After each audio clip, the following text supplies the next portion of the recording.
Hi, I'm Amanda, and I'm here to talk with you about Gardner Blacktop Crack and Joint Filler.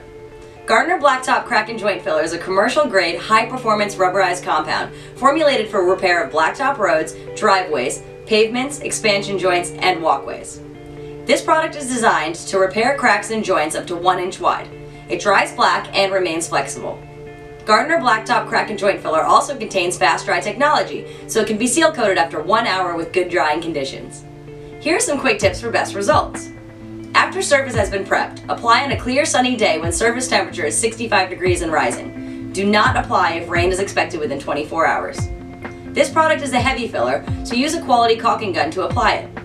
Fill cracks thoroughly with Gardner Blacktop Crack and Joint Filler and trowel away excess. It is best to apply in morning hours so it can properly dry. If you have any spills, clean up with soap and water when wet. For more videos, tips, and product information, visit us online at gardner-gibson.com. Thanks for watching!